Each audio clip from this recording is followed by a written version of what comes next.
cauchemar et pas M23 de haut gradé sanctionné. Washington exige le retrait immédiat. Il y a M23 dans la République démocratique du Congo, Peba RDF.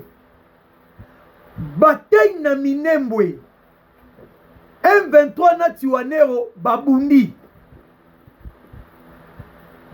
Les opposants de Paul Kagame en conférence de presse. Luboya Kashama Johnny promet d'être chef d'état-major dans la République démocratique du Congo. La RDC mine toutes ses frontières avec le Rwanda. Motena biso batata, motena biso bananyo sur la République démocratique du Congo, na confiance au boko pesa biso, ya kozwa actualité à travers nous qui sont vos communicateurs.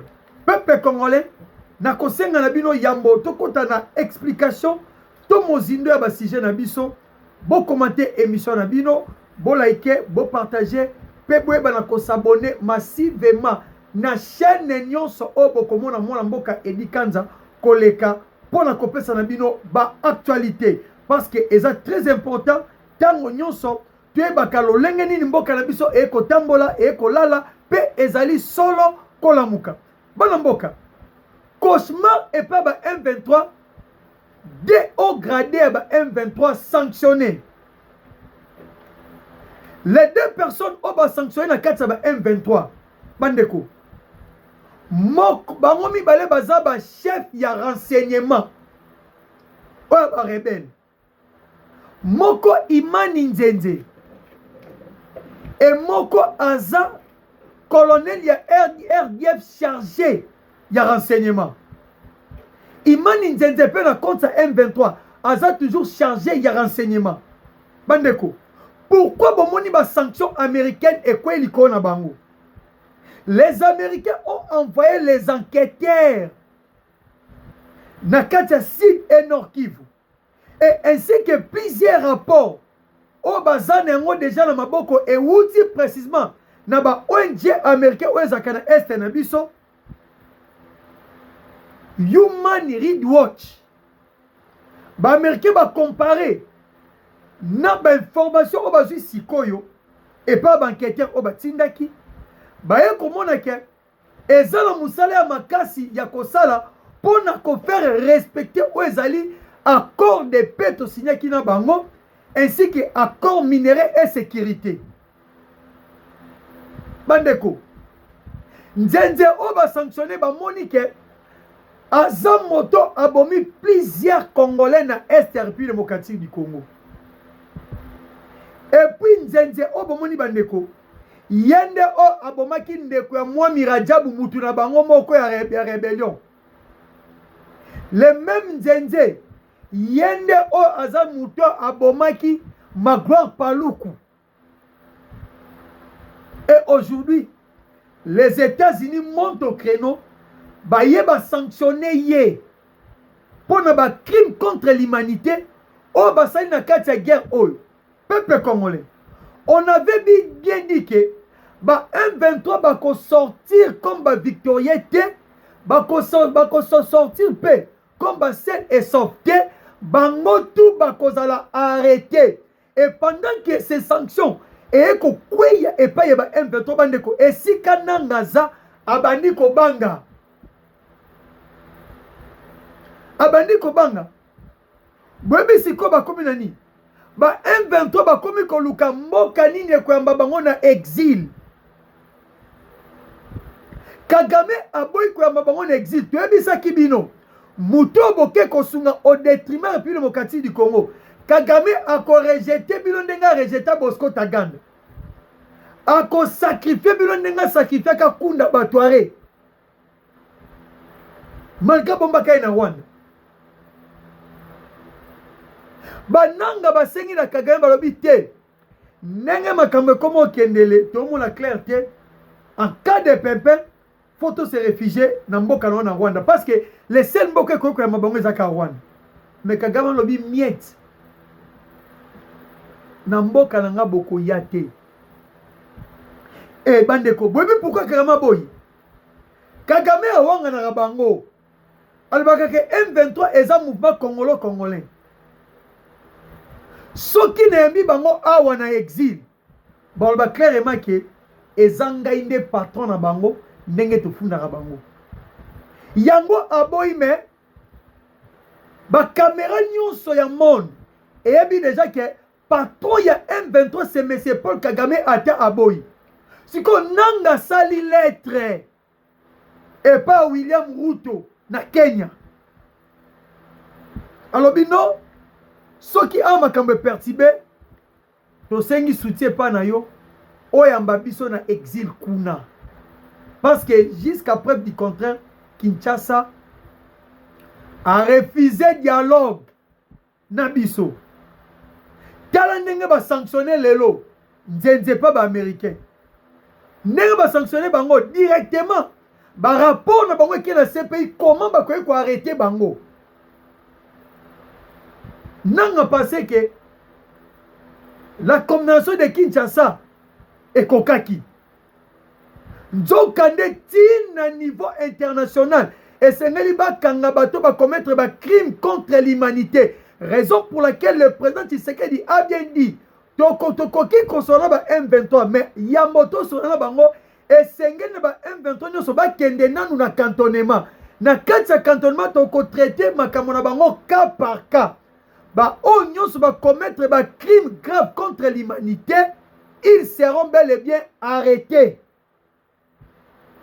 Mais ceux qui ont des crimes légers, tokozwa bango, to laver bango, ba oyo senga ba kota na armée, ba landi cursus normal. Ba ope ko senga ba zonga na vie civile, ba zongi na bango na vie normale.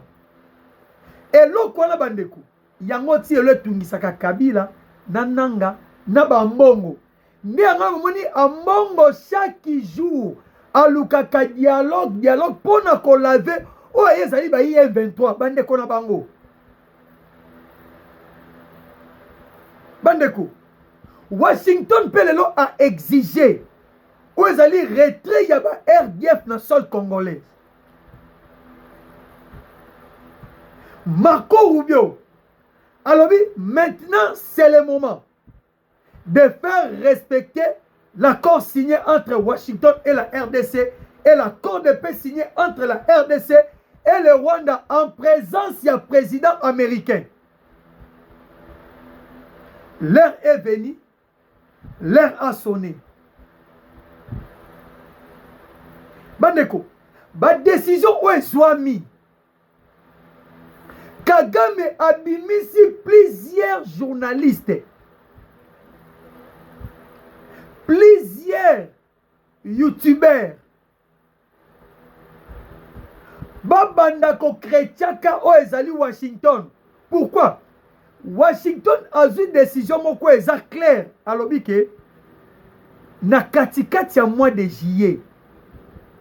Ba prétendre déjà que et Sengeli ata soda mon côté rwandais azala sous na sol congolaise.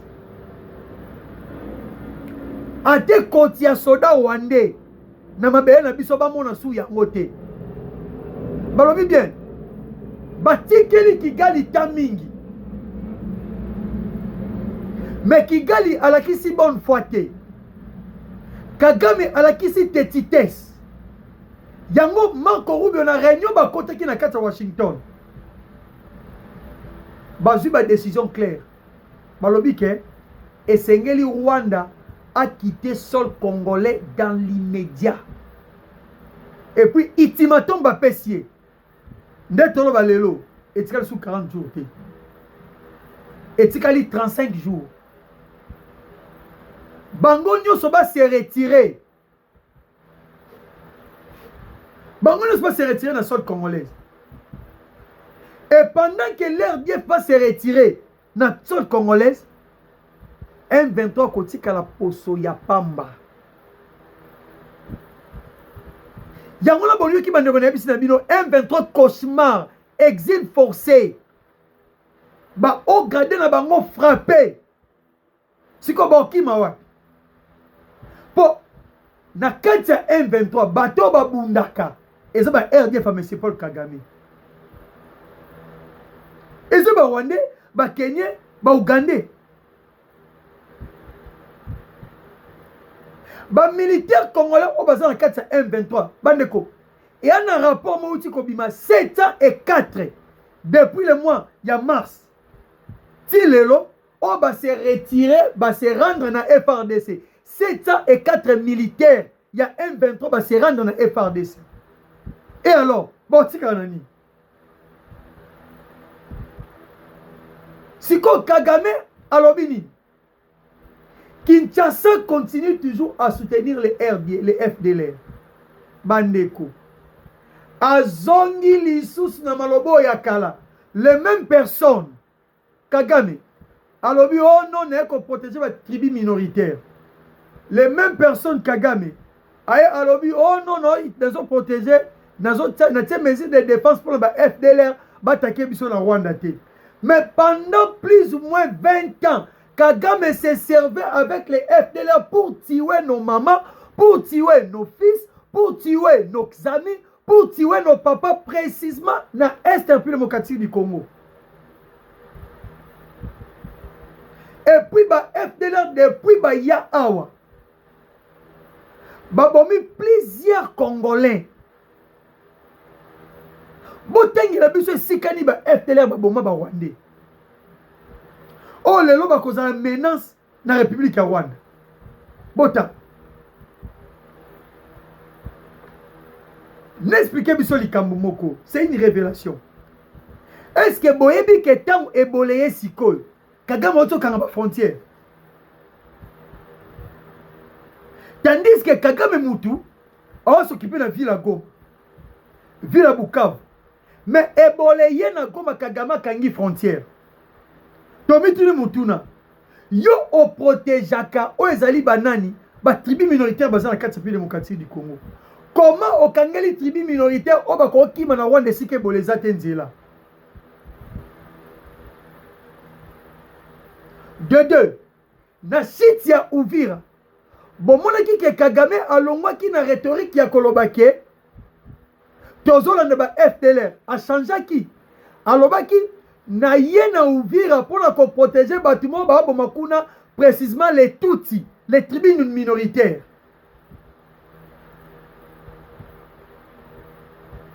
Ah, lelo azongeli thèse ya ba FDLR. Mais peuple congolais, les FDLR que M. Kagame cherche au Congo, c'est non minéré. C'est non minéré. Raison pour laquelle, dans l'instance internationale, l'Union aussi va comprendre où est allé M. Paul Kagame. Marco Rubio Aza clair, alors les mensonges, il y a Paul Kagame et coquille. Parce que, et si va comprendre, oh Yazali, Namobimba. Et si va comprendre, alors maintenant, qu'est-ce qu'on va faire? Si comme Massad Boulos Abimi, na kati réunion azui siko maloba. Alors biboy, oyo nyonso azo déranger. Qui met la kati RDC? Azala nani? États-Unis d'Amérique akoya ko sanctionner ye. Et comme exemple, président Yakiba, Washington a sanctionné. Vous savez pourquoi? Ah. Président Yakiba a bandé qu'on préparer à pesa Rwanda Mindu qui peut faire face à Nabiso. Tant que les Américains va comprendre yango ba bétier na nous sanctions, peut ba bloquer.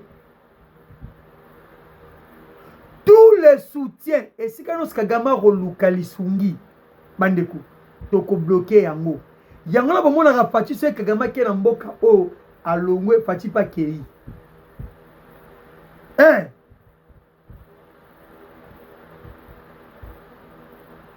États-Unis d'Amérique a signé qui déjà loi Moko. Il y a stability DRC. Donc, RDC stable. RDC stable. Et dans cette stabilité, on a un autre kotonga où ils allaient collaboration avec les Kitoko américains. parce que baaméricain mpe bana mposa bazongela oyo ezali puissance na bango na kati ya monde yango oyoki sikoyo bazwi badernère décision donc Kagame ti le 15 juillet soki basoda ne bazaka boyebaka ke adie Rwanda adie M. Paul Kagame bakokitela ye kuna bakokitela kuna sikoyo bandeko boyoka Belgique abimi siko aya a sauver Rwanda bokamwe Belgique oyo tobengaka banoko babimi siko baya ba sauver Rwanda. Maxime Prévost ministre ya intérieur ya affaires étrangères ya Belgique alobi boy s'aligner derrière décision ya États-Unis d'Amérique oyo elobi ke ba RDF esengeli ba quitter sol congolais na mi-juillet mais kasi esengeli ezala accompagné na neutralisation ya ba FDLR yango mo etango docteur alobaka Maxime Prévost mama na yo quelque part pas akana raison loin de là to yenesko ko comprendre que réellement deuxième pays où ebimisi mutu nango na Union européenne pour na kolukaka liwa ba congolais c'est la Belgique. C'est la Belgique.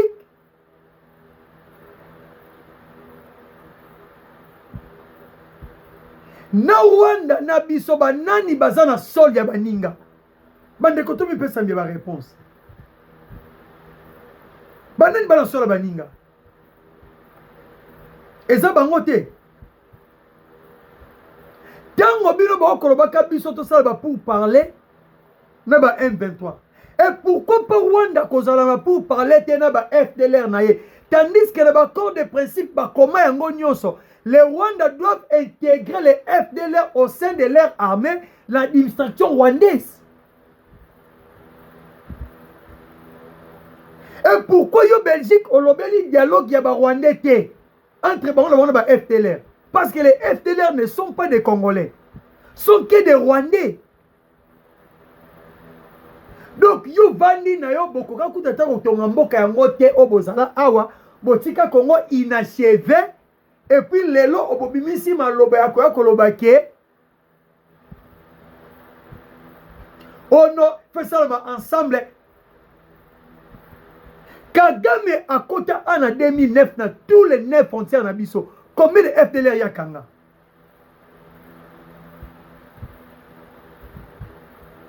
et tandis que le monde entier dit que FDLR au Kagame Lobaka awawa ezali précisément minéré na biso kakoyiba awa parce que le Rwanda vit leur économie eza ko reposer précisément na ozali minéré na biso.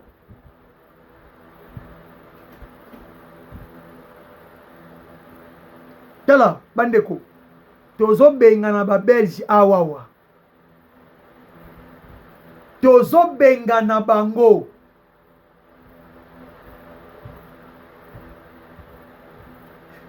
yango Kagame bandeko dernier virage a komi na yango o moni ba Belgique ba bimba oluka ba oseku ko ba kosede ba kosunga Rwanda kaka le même donc na ba Macron na bango ba ndenge moko te la Belgique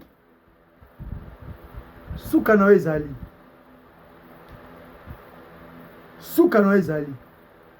bandeko ndenge nazo bisa na biso boy des militaires rwandais ba mibomi na Goma ba se suicider moko akufi po na nzala leki autrement ça les ate amibeti masas kao moko ake koyiba ba militaire rwandais na Goma ba ke koyiba ba kangie muyibi alobi na batu clair ne koyiba pamba te traitement na biso a eza mabe akeyiba téléphone soda rwandais alobi traitement na biso awa eza mabe choix eza te et population sa chargé na ye nanga zobeta tolo bakongomani tosala l'effort président Fachi to récupérer Goma wana. Les Congolais à Goma souffrent sérieusement. Souffrent bandeko. Balaki singa ba vidéo. Bandeko noso ba montara kuna. Ah bandeko. To ça l'effort. Président Fachi. To libérer bandeko wana. To ça l'effort. Banango baba sorcier. Na bakabilo. Soki na mwa bato ya muke bozana bango ko rassurer bango vite.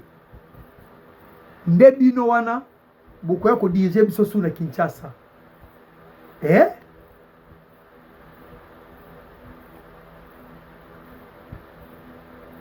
Peuple congolais. Na kati ya M23 RDF o baza précisément na Minembwe basé à kobebana.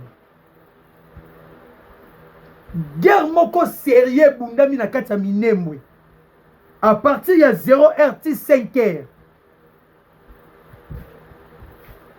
Non ya ko expliquer bino. Paul Kagame ndenga zana esi akomi na suka. Bopposant na ye bauti kosala conférence de presse. Eza NCDR, Conseil national démocratique ya Rwanda. Bangonde baza déjà préparé à remplacer M. Paul Kagame pe ya koya kokotisa démocratie na kati ya Rwanda. Yango moni Kagame akomi ko pleurnicher ko lela partout bitambola na dégâts. Et na kati ya bitumba pe Kagame si azui échec parce que technologie au Congo akomi ko bundana yango siko. Bake funda bisoti et pe ba Rwandais balobi ote République démocratique du Congo a miné tous les frontières na eza ya biso na ba Rwandais. Pe bake plus le balobi totindi basodati na Kamanyola. Selon mes sources des informations, plusieurs militaires rwandais bakimi Kamanyola bake ko vanda na Bugarama na Rwanda. Luvungi ba FARDC ba miné. Sangi ba FARDC ba miné. Au plateau de Fizi, presque nyonso eza contrôlé par FARDC. Au plateau d'Uvira, eza contrôlé par FARDC. Mais na kati ya Minembwe, bitumbe bundami ya makasi bandeko na bisa na bino. FARDC te na M23, wazalendo PT na M23, mais bitumbe bundami eza ba Tuwanero na ba M23 ba RDF. Bandeko, bitumbe yango bandaki esika nini? Bitumba la bango ebandaki précisément na kati ya réunion moko bakotaki. Boyebi ke bango ba makasi ton kota ba réunion. Bakoti réunion pour ba se décider comment bakosa l'effort bazwa Minembwe wana. Parce que FARDC presque a contrôlé entièreté à Minembwe. Batika ka un espace moka muke. Ba commander ba Tuwanero. So disait ba Tuwana. Balobi boy. Balobi biso depuis tozala na bino. Tout le monde a importance te, intérêt te, et on va na bino. Et puis chaque jour biso to okufa. La population na biso pe ba okufa. Mais ti sikoyo solution to ozwate. Et puis net monde li RDC Nabino puissance na bango eleki makasi eza toujours ko continuer ko dominer biso. Alors biso to préféré to se rendre na biso na FARDC pour to za sauver. bandeko wana décision oyo batuanero bazwi ekomi na matoi na bango ba M23 ba M23 balobi comment bino bokoko za décision oyo jamais il faut to continuer toujours kobunda pour te libérer Minembwe oyo parce que pour Paul Kagame Minembwe ça point beaucoup stratégique pour pérenniser pour esa guerre na ye et en même temps nous les Congo nous avions déjà décidé d'en finir pour tout et en tout na kati ya bitumba oyo bandeko po eskize na olukelo komoko et siko makambo komami bien d'en finir en tout et pour tout na badongolo miso oyo et na kati ana batuano ba se décider ba bi non eza question de vie ou de mort soit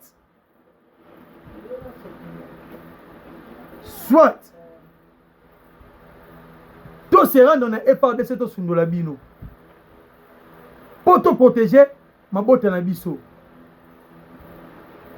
bango balobi plus question soit to bo mabino po bokota te mais yoka yango esika komami bien atangela biso. Un affrontement intense a opposé les militaires rwandais RDF M23 et ses alliés de Twirwaneho à Minembwe. C'est depuis 0h de ce jeudi 4 au vendredi 5 juin 2026 que des violents affrontements ont éclaté entre les Twirwaneho et la coalition RDF AFC à Minembwe. Selon les sources sur place, le Twirwaneho veut se rendre au FARDC tel que ces derniers ont fait passer le communiqué en demandant le rebelle de Twirwaneho de déposer les armes. Les affrontements qui ont débuté vers 0h ce samedi ont stoppé à 5h du dimanche. Jusqu'à présent, les bilans restent inconnus, mais les sources locales parlent d'un lourd bilan humain de tous les côtés. La tension reste haute à ces deux alliés. La cause est profonde. Les militaires rwandais ne veulent pas les Twirwaneho puissent déposer les armes. Les Twirwaneho ont montré plusieurs points pertinents que leurs alliés ne veulent pas entendre. Première chose, nous sommes aujourd'hui mal entourés par les forces gouvernementales et ses alliés. 2. Toutes les localités à proximité sont déjà conquises par eux. Nous restons avec une petite partie de Minembwe. N'importe quand, nous pouvons subir un échec écrasant. 3. La résistance ici n'a plus la valeur, car les objectifs de la guerre ne sont plus ceux que nous avions cru. Alors, ici, nous défendons les causes du Rwanda. Seulement pour nous, on n'a rien. Cette résistance pousse à conduire nos familles dans des conditions difficiles. Et la malnutrition frappe la malnutrition frappe nos enfants et nos parents. Pas de ravitaillement alimentaire nécessaire. Les conditions de santé sont pirement dérangeuses. 5.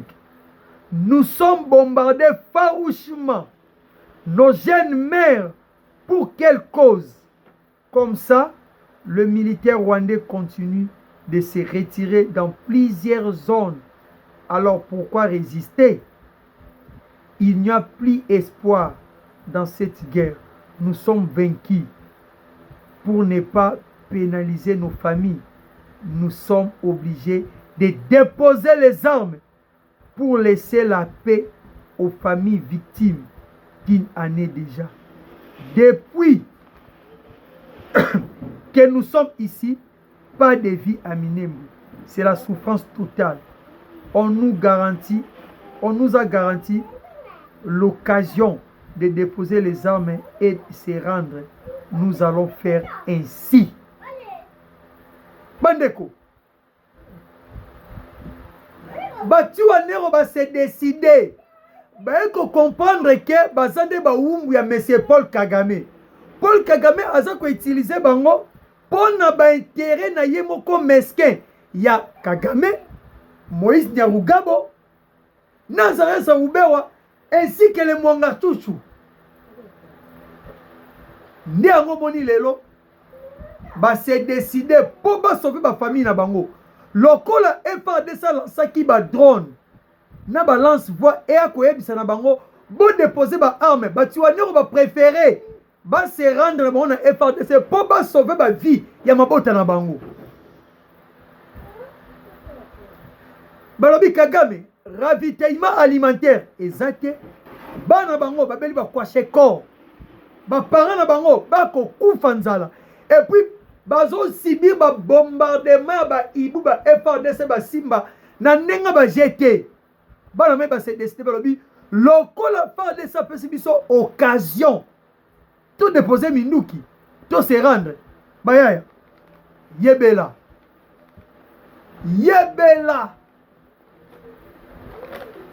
bana mboka ba yebeli et pesi ba M23 kanda bitumbe bandi nde bandaki babomani na ndenga ba jeté balobi bien le bilan est lourd les deux côtés côté ba M23 na côté ba Turanero siko nango kokende wapi nanga okokende wapi esange koti zelo esange koti mai nango kokende wapi kanyuka okokende wapi Canada pe kuna soki Angleterre ba olukisa yo double nationalité bakanga yo imeni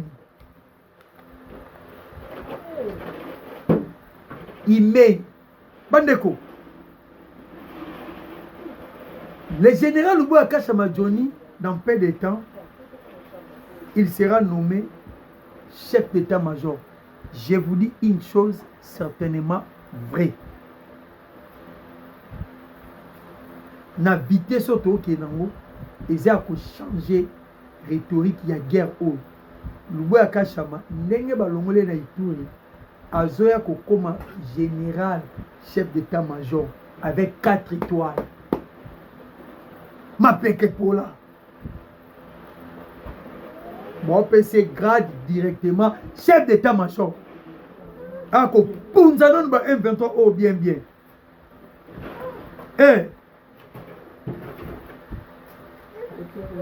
Batente oh après échec. Il y a ville morte. Baké funda fati na cour constitutionnelle. Bandeko. Toko beta lisolo na bien lobby. Pona lelo Tosuki Awa. Que le Dieu de la République démocratique du Congo vous bénisse. Merci Nabili.